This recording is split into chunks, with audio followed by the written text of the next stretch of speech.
All right, I am going to go ahead and get started. Welcome, everyone. I hope you will have a good week this upcoming week with the July 4th holiday.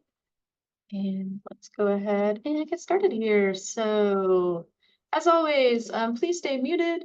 Use that raise hand button if you would like to ask a question, and then I can let you unmute. Of course, you can also type questions or comments in the Discord at any time, and we have our lovely TAs that are here to help us. All right. So I think it says Replit, but I'm going to be using Google Colab today I'm going to try to show you either Replit or Colab each week so that you can get used to both of those, because if you do decide to continue with programming, you will see either someone using a Python file like they do in Replit, or Google Colab, which is a notebook, more of a readable format of Python. So, and yes, Miriam, all of the videos are posted onto the YouTube. We may be missing the last one, I'm not really sure, but I have all of the recordings in the Google Drive, and then they do get uploaded to YouTube, but I have zero control over YouTube, so when they get uploaded, they'll be uploaded. But we try to do it pretty soon after. Yep. All right. Great. Also within these slides, I highly recommend the Python for Everybody course. It's broken up into very small tasks that you can do. If you are struggling a little bit or you like to have extra practice, I definitely recommend that you go through this. It's got videos, it's got exercises, and I've specifically linked the loops video here since we're getting into a little more complicated situations here. Okay. So let's open up with a review of while loops. We talked about while loops last time, and these are loops. So remember, loop is going to execute part of your code more than once. And while loops execute your code, a set of statements, as long as a condition is true. So what it's going to do is check a condition. And then if that condition is true, then it's going to run that code in the loop. It gets to the end of the loop, goes back up, checks the condition again. So hopefully something in your code has changed that condition or changed what affects that condition so that eventually you break out of that loop. So when the condition is false, then the loop does not run. It will not run anymore, and then it just goes to the next chunk of code that we're looking at. So let's look at this assignment here. Write a program that calculates the total price for someone buying movie tickets. This is our assignment from last time. Movie tickets are $11 each. Ask the user to enter the number of movie tickets they would like to buy, then print out the total price. Okay, so let's go ahead and try this. I'm just going to take this, copy it, and then go over here. So remember, this is a notebook, so I can put text and then mix it with code to kind of give some notes or create some notes for myself. So let's go ahead. So write a program that calculates the total price for someone buying movie tickets. Okay, so it looks like we're going to need a price variable. So if they're $11 each, so let's say I'm going to have a variable named ticket price equals 11. All right. And a lot of times, if you're using tools like this, especially now that ChatGPT is out and a lot of like Google Colab and Replit are trying to get onto ChatGPT and give you code completion and show you what you should type, those are great, but I highly encourage you to try this on your own first. Then, if you're having trouble, you can ask ChatGPT, or even on the side of Colab, they have Gemini right here. If you click on that, you can chat with Gemini. I highly recommend that you try the code on your own first and then ask ChatGPT for help. And if you ask ChatGPT for help, ask it very detailed questions about the code it wrote. Because I do, as a professor and as like a teacher at Vanderbilt, I see students come to me with code that they did not write and they don't understand because ChatGPT helped them with it. And that doesn't get you anywhere. We're here to learn code, right? We're here to learn how to write code. Anyone can type into ChatGPT. So definitely try to do it on your own and then use ChatGPT as a learning tool. Just my recommendation, it's a better method of actually learning what we're coding here. Okay, so we have ticket price is $11. say ask the user. All right, does anyone remember, or you can say what you used in your assignment, ask the user to enter the number of tickets they want. How do I do that? So if I'm going to do that on this line here, how do I do that? Go ahead and put in the chat, ask the user to enter the number of movie tickets they would like to buy. Just this part here, what do I type into my file?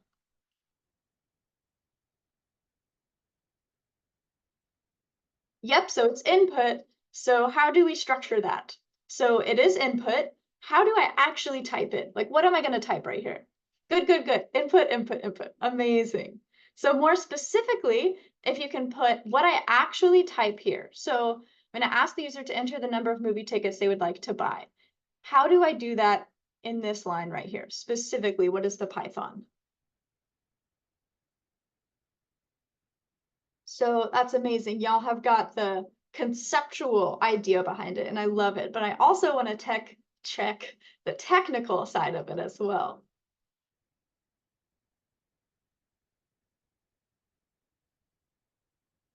Close, close. We're getting close. Okay, so remember, this is the input function. So what we are,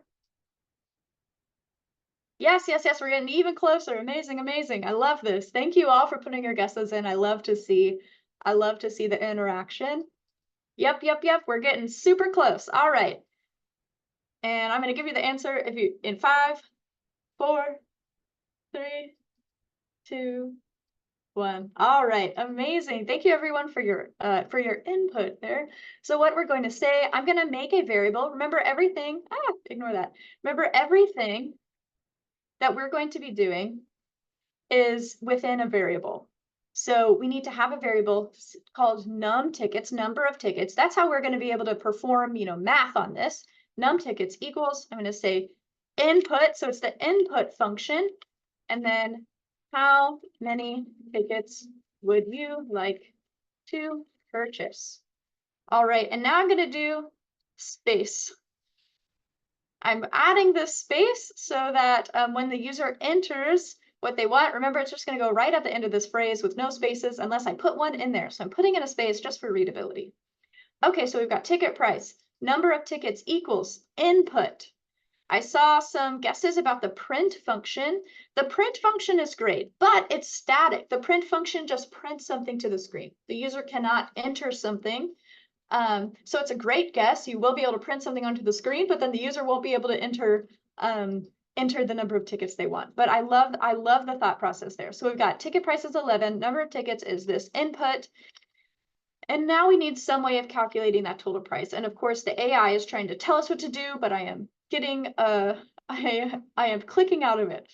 All right, now let's see. Ask the user to enter the number of tickets they would like to buy and print out the total price. So I'm going to say total price equals. Now, something interesting. What is the data type of this right here? What is the data type of this input? When the user enters the number of tickets they want, what will that data type be? Yes, int, amazing. Yes, so I saw some people caught that before I did. So you want to make sure you convert that to an int either here. So you could either say int, open parentheses, don't forget to close your parentheses. Or if you don't want to, for whatever reason, you can keep this input here. If it's easier for you to remember, when you do the math down here is actually when you need it to be an integer. Either way is fine. So now I'm going to say int num tickets, and then times ticket price. Amazing. A lot of you got that. I love it. So int number of tickets times ticket price. And now we can print, the total price of your purchase is, and then if we want to print more than one thing, we can add a comma there and then just say total underscore price. All right, let's try this out. So I'm going to run this cell right here. And it's going to connect because it's my first time running something for the day. All right, and notice in Colab, it's a little bit different. In Replit, it was kind of on the console side. In Colab, it's going to show up right here if there's input. It looks like a little text field, which is nice. So I'm going to say, all right, I want to purchase 5 tickets. And I press enter, and now it says the total price of your purchase is $55. And notice I didn't put any dollars in there. So if I wanted to be really fancy, I could add a dollar sign just there to make it look more official. There we go, is $55. Amazing, amazing.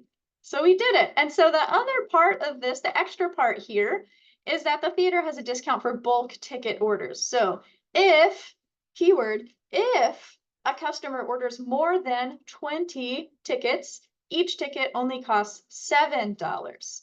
So let's try to do that here. So if, going to be an if statement. Sometimes you can read the problem and we give you the words right in there. All right, so let's look at if there's a bulk discount. So let's add in some sort of if statement. So I'm going to keep that there for you as just the plain one. All right, now with the incorporate bulk discount. Comments are always a good way to keep track of what you're doing in your code. Okay, so now number of tickets is input. How many tickets would you like? Now I need to check. So I need to say if, yeah, exactly, if that integer number of tickets, so remember it needs to be an integer, is greater than or equal to, what did I say, 7? If a customer orders more than, oh no, if they order more than 20 tickets, then it's 7. All right, so more than 20, so not greater than or equal to, more than 20. So if tickets is greater than 20, and say ticket price equals 7, I think that was 7, right? So if a customer orders more than 20, each ticket only costs $7, all right? Now, what do I do for the case here for this total price, the case here where ticket price is 11? So I'm going to remove that here, all right? What do I put here? So if the number of tickets is greater than 20, ticket price equals 7. What goes here? After that if statement. How do I check if, what do I do if the number of tickets is not greater than 20? I'm going to have a couple seconds for everyone to think about it.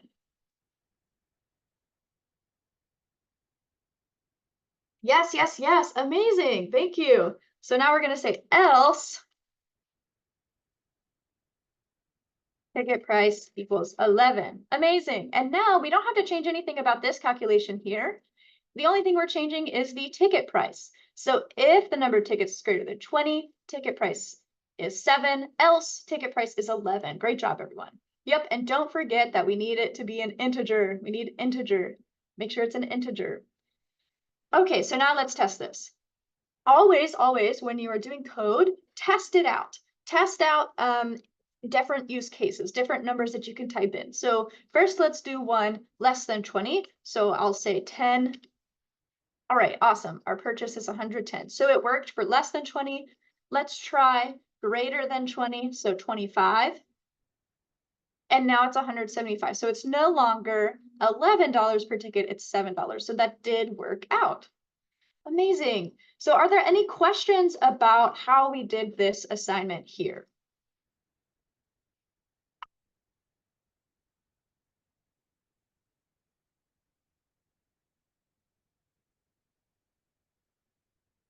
Okay, great. Great. Awesome. So that was last week's assignment. And I just realized, did that even have a while loop in it? It did not. Whoops. Okay. I don't know why I made that the assignment when it didn't have a while loop in it, but let's look at this one that does use while loops. Now, this was not an assignment, I don't think. I think I just had this as an extra task you could do, but I did not assign this one. So this will use a while loop. So let's go back to our while loop brains. Think about what while loops do.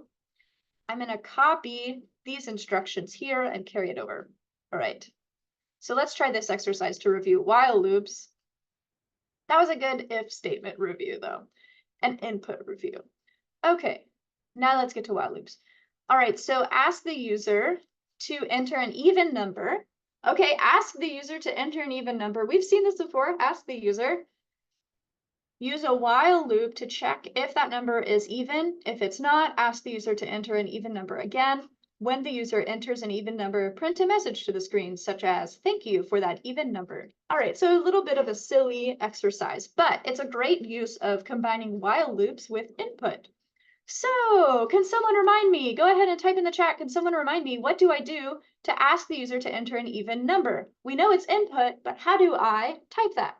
How exactly do I type out in Python, having a variable that is the user entering an even number? Type out the whole line in Python. So yes, we do know that we want it to be int and then input, but what do we actually type here?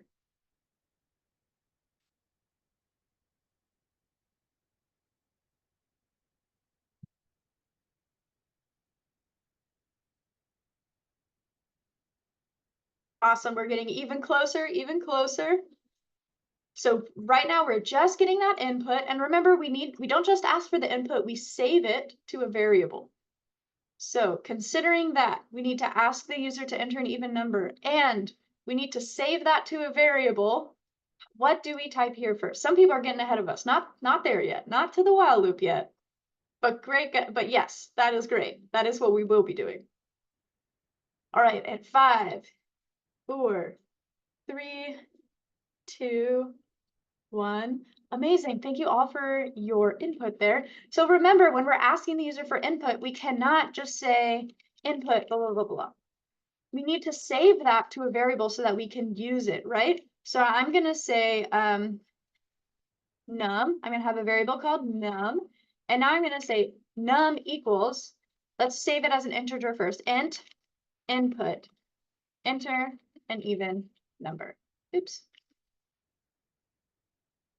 Okay, so num equals int, input, enter an even number. Remember, whenever you need to ask for input, I'm seeing a lot of people type in, when I ask for the code, I see a lot of people just typing in input. And yes, that's correct. We're using this function, but remember, you need to actually save it to a variable. In Python, we're mostly dealing with variables. Always save stuff to variables. All right, so num equals int, input, enter an even number. Now we're going to use the while loop. Okay, now what comes next? So how am I going to set up this while loop? We know I'm going to say while, and then what goes after this? While something. Go ahead and put, yep, I got a great guess, I think from last time. All right, while, what goes with this while?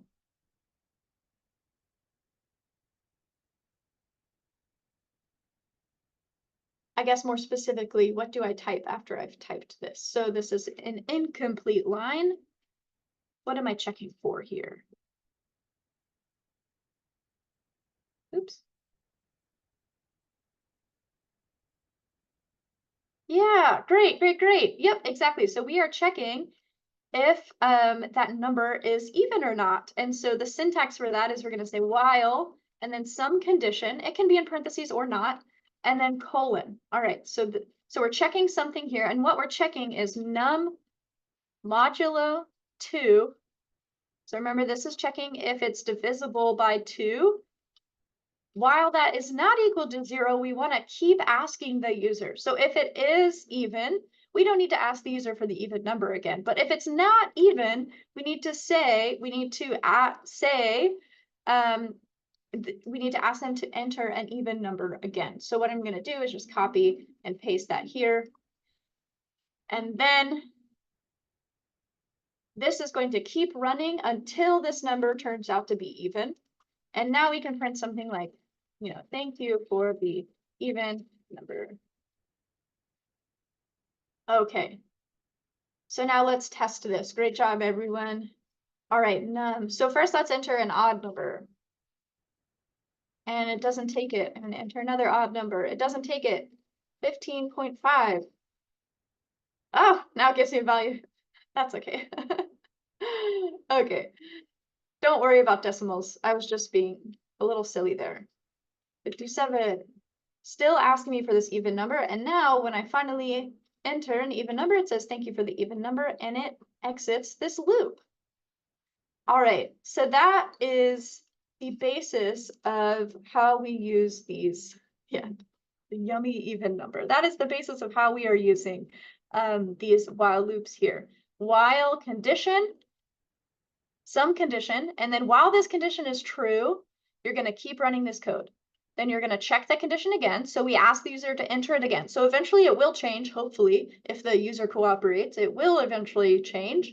And then we can ask it again, get the number, evaluate the condition again, get the number, evaluate the condition again, get the number until this is finally false.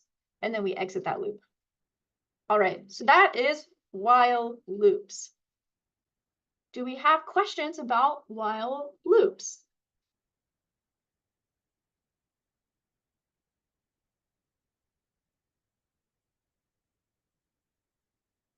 All right. As always, if you think of questions later, I know sometimes it takes me a little bit to process what I've just seen. And if you think of questions later, you can always put those in the chat and one of our TAs will get back to you on that. So let's go ahead and talk about for loops. This is another type of loop. There's the two loops that we will be doing is while loops and for loops. So this is a loop that is based on iteration. This means it's going to repeat a specific number of times. So while loop is an indefinite number of times. It's just until some condition is not met anymore. A for loop is based on iteration. It's doing it a specific number of times. It's iterating. So it's going to iterate over, usually we say in items or collection, iterate over items. This can be a range of numbers. So basically you're telling it, do this for the numbers between 0 and 10. You can iterate over letters in a string. You can iterate over items in a list. We haven't talked about lists yet, but if you really like to read ahead, go ahead and click on that link and that should take you to some interesting information about lists. So anyway, a for loop is going to iterate over something and execute the code chunk once for each item. Notice that keyword here, once for each item. It kind of makes a little bit of sense there. Let's look at a visual example here. I always like to have my charts and diagrams, visual examples. So this is a flow chart of what a for loop is doing. So we're going to start our loop. Is there an element in a collection? Yes. All right, execute the code within the loop. Go back up. Is there any element left in that collection? Yes. Continue. And it's going to loop and loop until it gets to the end of whatever it's iterating over. So let's say we said, do this 10 times. It's having a counter. It's going 1, 2, 3, 4, 5, 6, 7, 8, 9, 10. Once it gets to 10, if we said do this 10 times, now it says, is there any more elements in the collection? No. It's reached the end, and then it's going to break out and stop. So this is going to be a very specific number of times depending on what collection we give it. I'm saying collection, usually it's going to be a range of numbers, and we'll see what that looks like. Okay, yeah, okay, awesome. I got a request to slow down. I love that. Thank you. Okay, there's always an assignment. Usually there's an assignment, and you can find those in these slides. So let's go through. I think it might be easier if I show you some code for a for loop. And I will start to take it slower. Thank you for that. So the syntax for a for loop is for item in collection. This is another keyword here. For lets Python know that you're starting a loop. So just like while told it you're starting a while loop, for is going to let you know you're starting a for loop. Item is some sort of iterator. We'll look at that. Usually you'll give it a name like I, just short for item. So for I in is another keyword in Python. This is typically just used with for loops to define what we're looping over. So remember, the goal of a loop is to define a number of times that we're going to execute a statement of code. And then some collection is the set of items that you want to iterate over. So these are some of our terms in here. So for I in blank collection, whatever you put there. The important part is for something in something. That's going to be the start of a loop. Okay, and sorry, I'm just checking the chat real quick.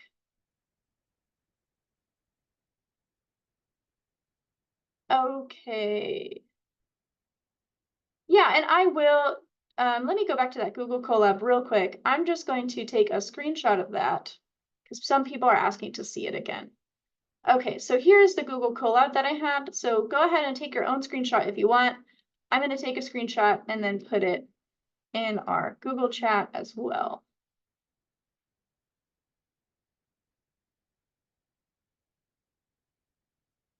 And thank you for letting me know that you needed a bit more time with that. Okay. If you're sending me private messages, I can see that you are. I just need to take time to process them in a little bit. All right. A couple seconds. Thank you for letting me know.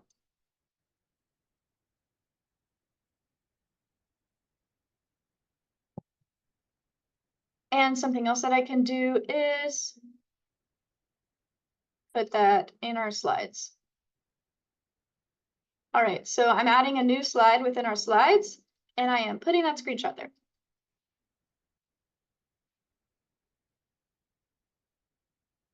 So now you can access it at your leisure. I'll try to do that more often. Okay, so now that you've had a longer to look over it, do we have more questions?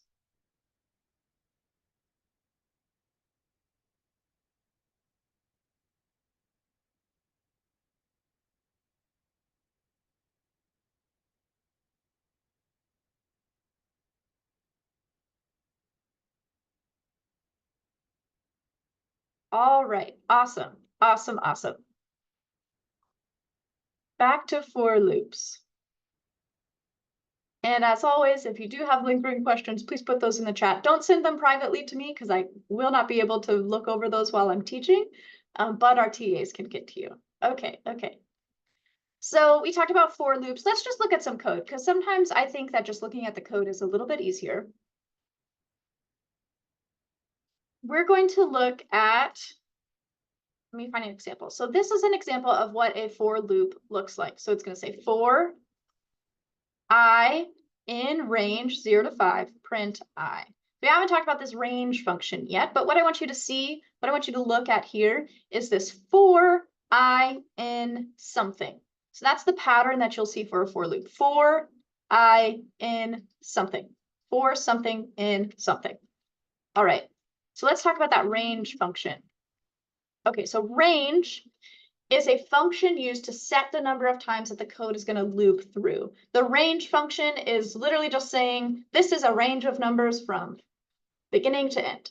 So if I said range 0 to 5, that's just going to print out 0 to 5. Now that number inside range is giving us our starting point and our ending point. It's separated by a comma. And I have some words in here like inclusive and exclusive. And all you need to know about that is that the starting point is inclusive. That means it will start on that number.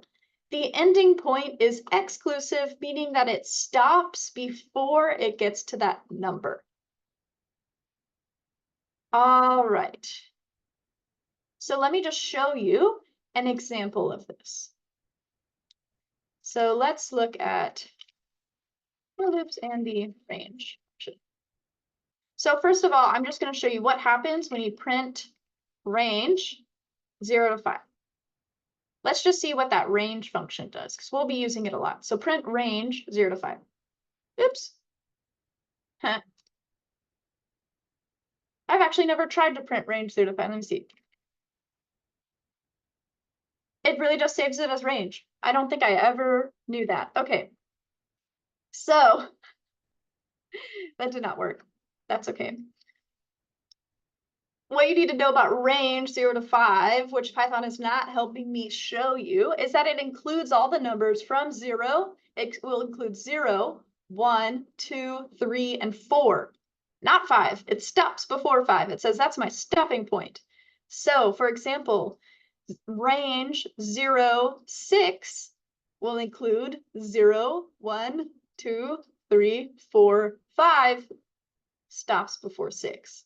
We'll explore that a bit. Don't worry if this doesn't make a ton of sense to you quite yet, because we're gonna get some practical examples with it. And as an option, you can specify a third number that indicates what number you're counting by. So if you want to count by twos, for instance, if I say 0 to 11 by 2, that goes from 0 to 10, stopping before 11, and it's counting by 2. So what it would print out is 0, 2, 4, 6, 8, 10. So what I was hoping to show you is that if we have something like range 0 to 10, what this is going to print out is 0, 1, 2, 3, 4, 5, 6, 7, 8, 9, and it stops before 10. You can specify range to start on a different number. So let's say we want, and I'm just showing you range. Like I said, we'll see how we use it. But if we have something like range 2 to 5, that includes the numbers 2, 3, 4.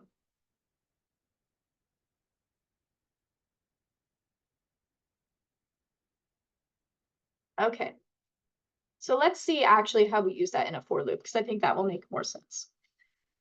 So here's our example of a for loop. So we have for I in range 0 to 5, print I. So what numbers are going to print here? For I in range 0 to 5, print I. What numbers is it going to print, given what we just talked about with range?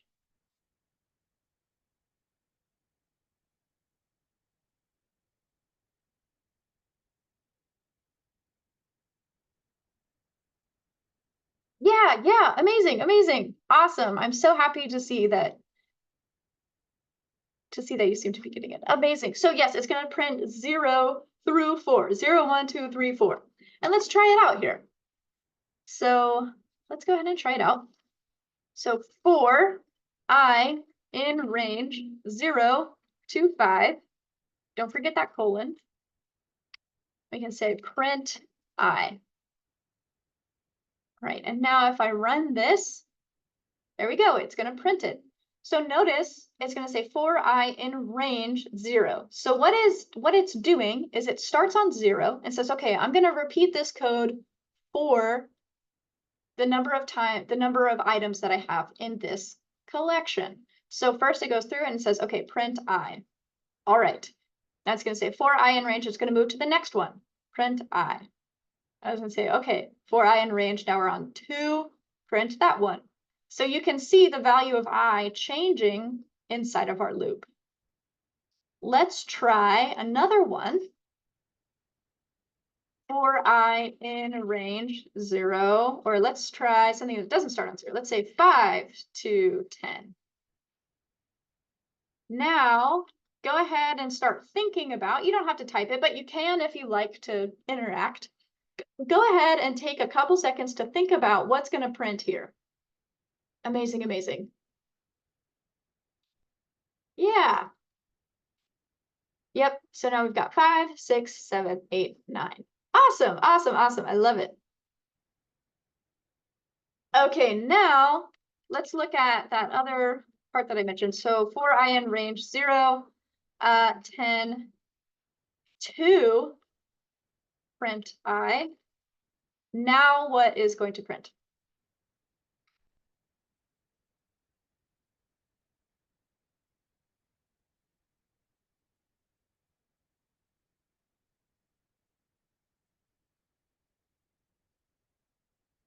Okay, amazing. Yes. So now if we run this, so start, end before this number, and then count by this number. So start number, end before this number, count by this number. So this is going to help us count from by twos starting at 0. So 0, 2, 4, 6, 8. Awesome. Yes. Great job. So let's see if I have another example. Oh, yes. So we can even ask range for negative numbers, saying to count backwards. So let's try another example here. So we can say for I in range 10.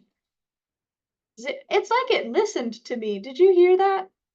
Does Colab look at my slides that I'm on? That was a little creepy. I don't know if you noticed the completion code after I said let's do negative numbers, it said um it offered a negative number for me. That was a little weird.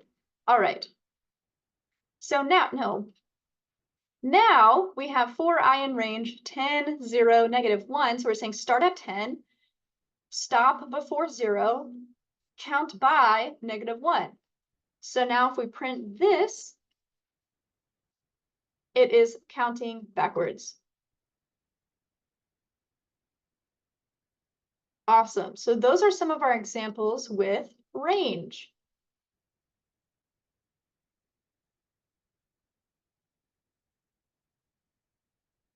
Yeah, amazing. I'm really glad that that also worked for you. I love that.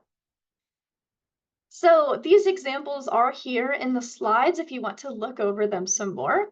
If you have, oh, great. I love errors. If you have an error, put it in the chat for us all to see, because we all love errors. And either if I see it, I can go over it, or one of the TAs can tell you what's going on. But usually, the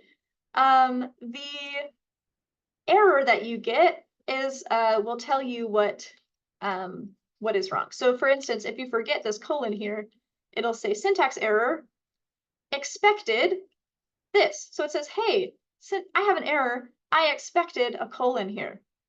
And it tells you exactly what it needs. Also in Colab, sometimes it has this nifty button that helps you fix it. And it'll open a little, oh, that's weird. It'll open a thing that helps you fix it. I've never used that. I don't like that. But in this case, it tells us exactly what's wrong. It says, hey, I needed a colon there.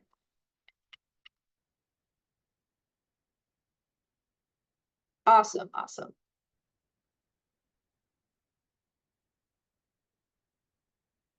Okay, something else that I want to show you is that we can iterate over something that's not the range function. We can iterate over something that's not numbers. So for instance, we can iterate over a string. And we don't even have to, okay, so we don't have to use the range function. We also don't have to call that iterator I. We can name it whatever we want, as long as we're consistent. So that's completely up to you. So let's try to iterate over a string instead. So we're going to say, name equals Miranda. And I'm going to say I'm going to keep it I for now. For I in name, print I. So this time it's going over a string. Remember I said it's a collection. It's kind of an abstract thought, but we have range. So a collection can be a range of numbers, but a collection can also just be a collection of characters altogether. And this is specific to Python. Usually we see the range function, but we can also do some string stuff here too. So let's see what happens if I say for I in name, print I, and it's going to print out all the letters in my name. Awesome.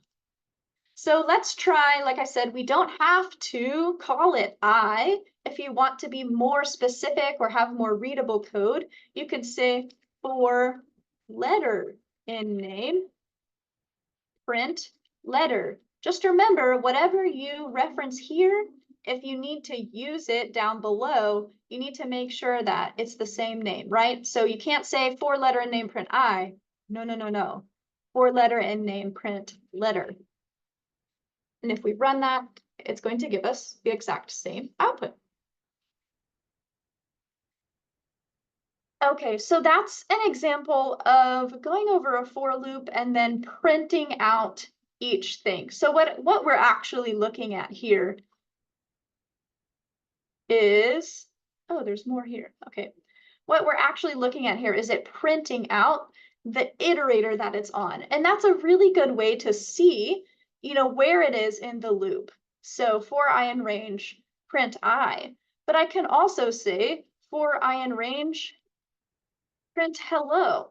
I can just get rid of this, print I. And I can just ask it to print hello 10 times. Now we're just ignoring I.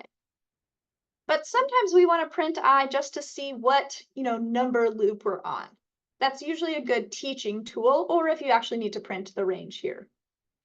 So let's try that below. So let's say, for I in range 0 to 5, print hello there.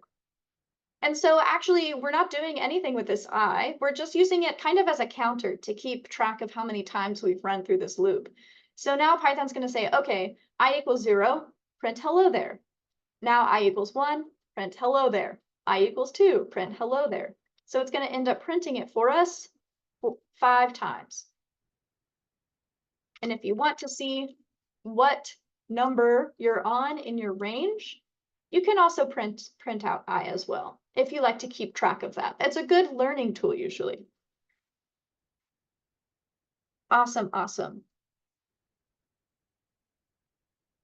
So let's look at this example that I have here. So let's see. Use a for loop to print positive numbers less than 25 that are divisible by 3.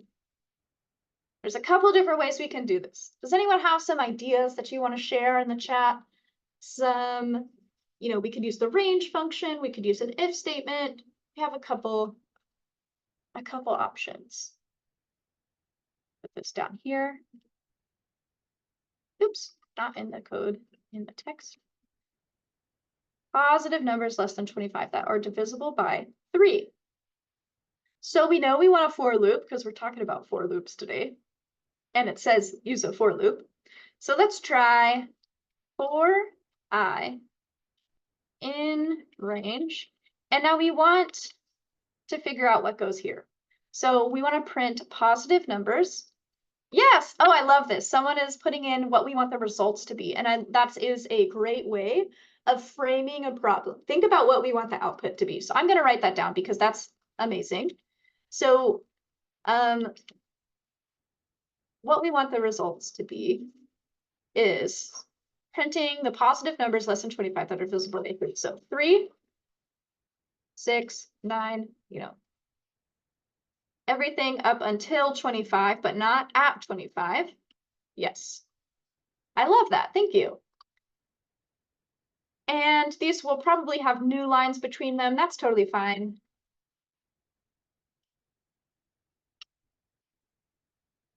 So our results need to look something like this. Start at 3, 6, 9, 12, and then go up to 24. So in our range function, we can do, let me show you the range way. So, oops, Google Colab says, I know the answer. So you can say for I in range 3, 25.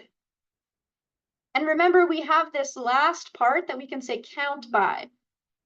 So start at, end before, count by 3.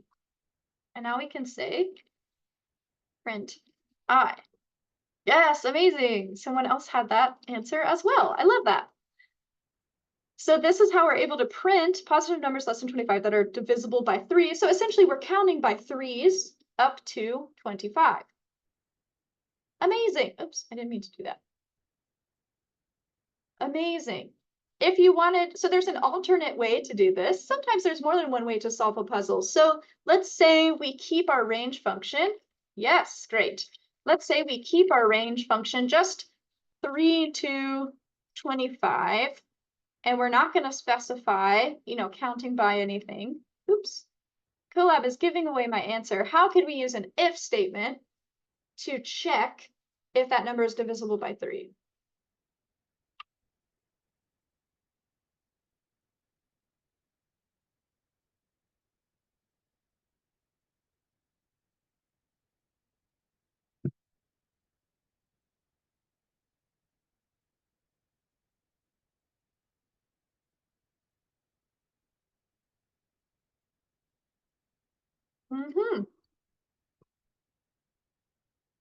Yes, so we need to check modulo. So what we're going to check here,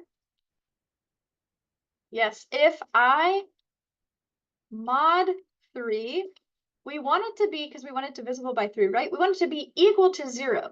But in Python, we can't type just one equal sign.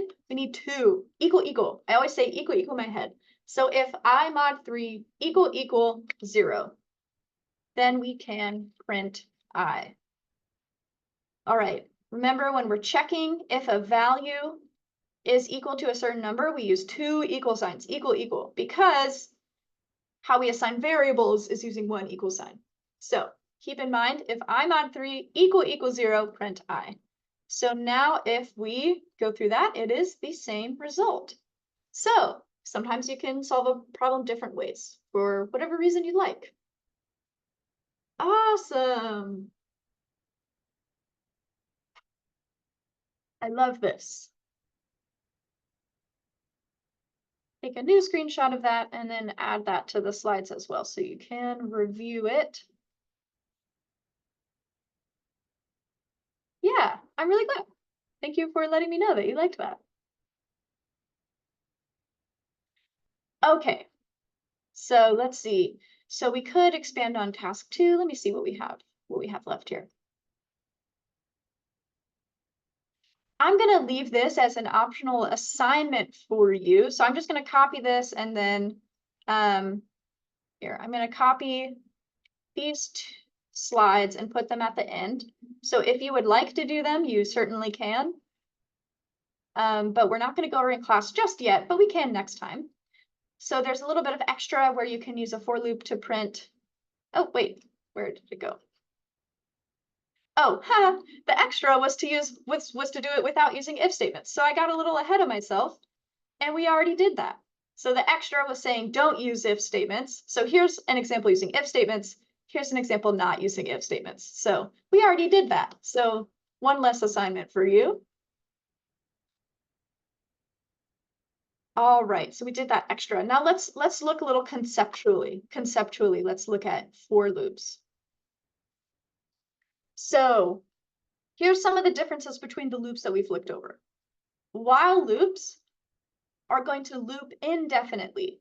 It's evaluating a condition and you don't know when that condition might be true or might be false. While loops are looping indefinitely, an unknown number of times. While loops are, how do I want to do while and then for? Yeah, okay, so while loops are going to loop indefinitely. On the other hand, for loops are going to loop a specific number of times. Remember, we're using that range function usually, a specific number of times. So not specific number of times, specific number of times. Back to while loops, it's going to evaluate some sort of condition, and that's what's going to start off the loop. So the loop is only going to run after it evaluates some condition, and that condition is true. Whereas for loops are going to loop once for each item in that collection it's looking at. So in our case, that was the range function, or it was the number of letters in my name. So we learned two different ways that we can have collections. We can have a string and look at each character, or we can have a range of numbers. Loop once for each item in that collection. And when do these loops end? So a while loop is going to end when that condition becomes false. The condition it's checking each time. When it's true, it's going to keep looping through that code. Once it's false, exits the loop, not going to run it. But a for loop is going to end once it gets to the end of that collection we've given it. So in the range function, we give it a start value and we give it a value to end before. Once it gets to that value, it says, oh, we're done. I'm going to get out of this loop. Stop looping. So this loops at the end of a collection of items that we gave it. And now as for the syntax, we have while condition, colon, for a while loop. So you're putting your condition in there. And then for a for loop, we say for I in collection. And these italicized words here are the ones that can change sometimes. It's mostly these not italicized words that need to stay the same. So for I, whatever you name it, I in whatever the name of your collection is. So that can be a range, it could be a list of numbers, it could be, like I said, the number of letters in my name or something, but most of the time we're going to say range. So for I in range 0 to 5. Are there any questions so far? Or even if you don't have a question, if you just say, I'm confused on this, are there questions so far about the difference between these loops or just how the loops work in general?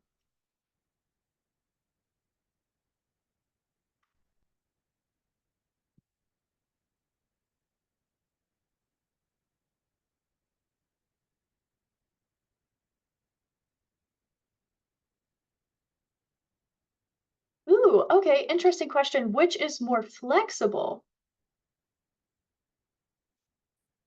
Um, it really depends. I would probably say that a while loop is more flexible because it can loop however many times you need it to until that condition is no longer true.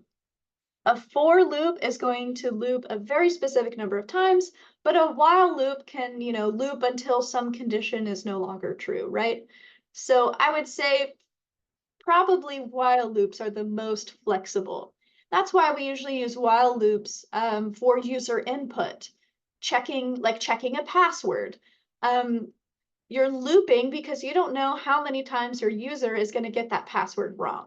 So you don't want to use a for loop and just ask them 5 times and then they're done, unless there's some security protocol, but we're not thinking about security for now. We're just thinking about a user that wants to log in and we don't care how many times they try.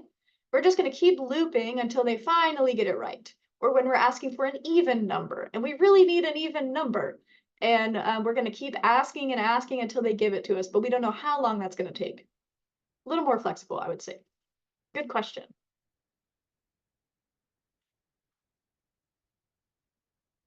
Hmm. Is there a way to stop a while loop before it is false? Yes, there is.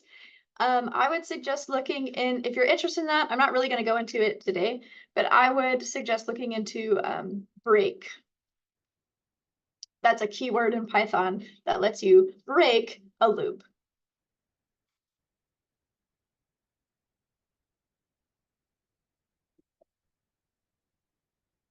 Great questions.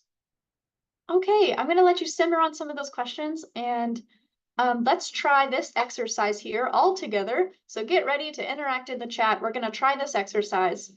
So this is while loop or for loop. I'm going to ask you for each of these if you need a while loop or a for loop to do it. So let's start with this first one here. Continue to ask a user for input until the input is correctly entered. Go ahead and put in the chat, is that a while loop or a for loop? I'll give everyone some time to put in their guesses.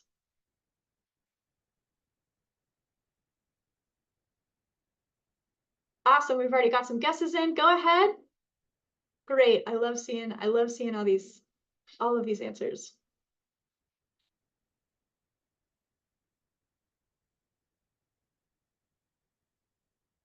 Got a couple answers. You have a bit more time if you want to think about it. We're just doing the first one for now. Just that first bullet point. Okay, and I'm gonna reveal the answer in 5, 4, 3, 2, 1. It's a while loop. Congrats. I think we all got one. Everyone that put something in the chat, I believe, got that.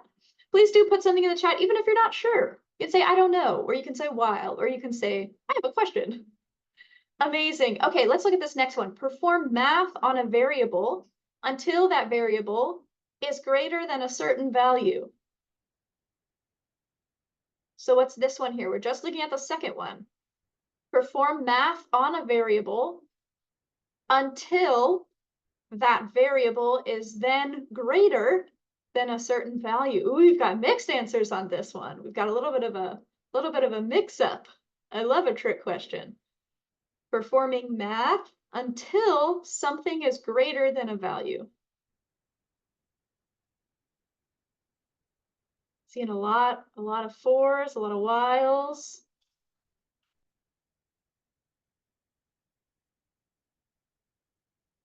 Okay, yeah, I like that. So someone said I can think of how to do it for both, but you'd probably use one or the other.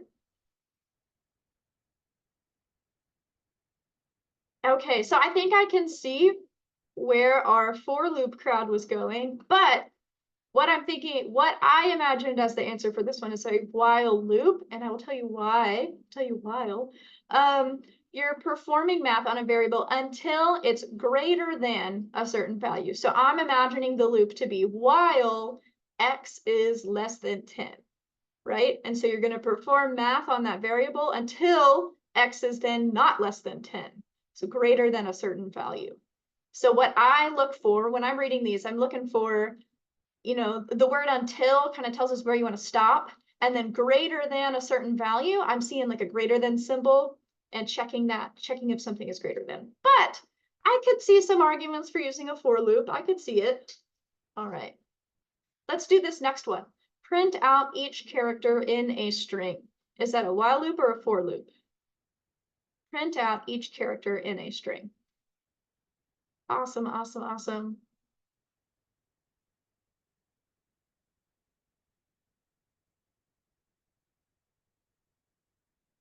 And I'm going to reveal the answer in 5, 4, 3, 2, 1. Amazing. I think everyone agreed on this one. It's a for loop. You print out each character in a string. So how we could do this would be for I in, and whatever our string is. So just like we did for I in Miranda, the string, print out each letter, each character. Awesome. All right, next one. Repeat code until a Boolean value is true. Repeat code until a Boolean value is true.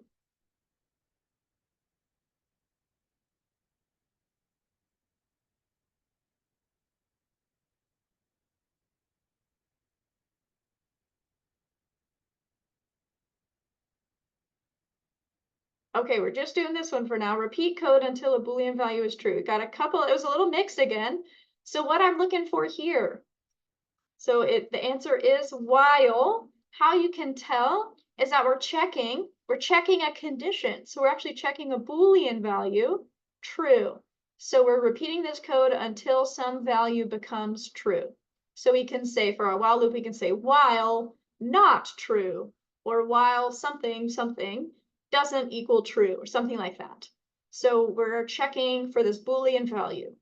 All right, now the last one. People are raring to get to the last one. Okay, what is this one? Perform a mathematical operation on a set of numbers.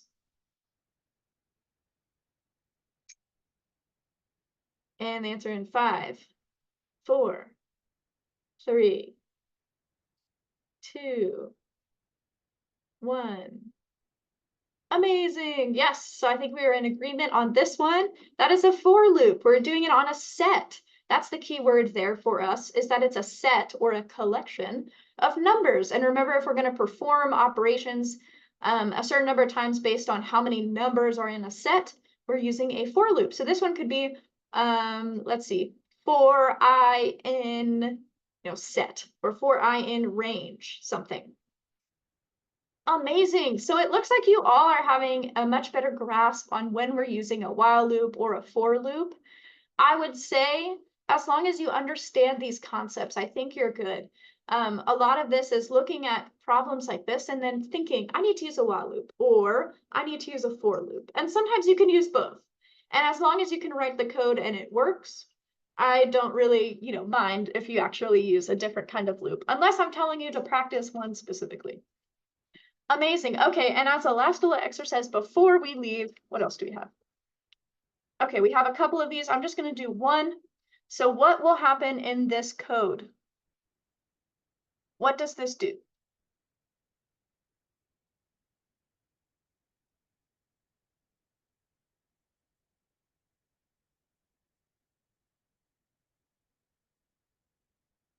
Anyone got any ideas what will happen here?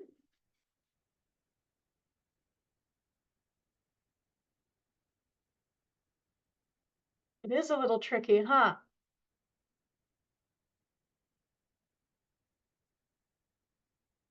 We've got some good guesses. We're close. You guys are getting on that it's a trick.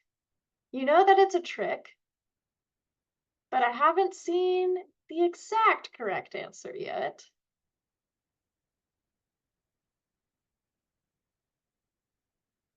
You guys are thinking on the right track, though. You're thinking on the right track. What I want to point you to as a hint, now that I've gotten some answers, x equals 0, and our condition is while x is greater than 0. Ooh, someone got it. Someone caught it. Yes. So the condition is x is greater than 0. But x is not greater than 0. X is 0. So this will never run. Nothing will happen. We set x equal to 0. This condition says while x is greater than 0. Nope. x isn't greater than 0, we're not even gonna look at this code. We're just gonna skip on down there, and then there's nothing left to do. Yeah, sneaky, sneaky, sneaky. Sometimes this is a great way to debug your own code to figure out what's wrong with it. Go step by step. Think about it very deliberately. Okay, now let's see. Oh, and we're 1 minute past. So if you want, we'll go through these next time. These other ones, go ahead and think about what you might say, because I'm going to ask you about these. But your assignment for next week is to write Python code that prints every number less than 25 using for loops. And I've got 2 bonus that you can add on here. One is to write Python code that does the same, but also prints out when a number is divisible by 7. And then an extra is to write Python that does all of the above, but instead of it always being 25 as the maximum number, allow a user to enter that maximum number to count down from. Oh, I love that joke, Brendan. Thank you so much. All right, that's all I have for you today. I can stay on for a couple minutes afterwards if y'all have questions. Otherwise, have a great 4th of July, and I will see you next week.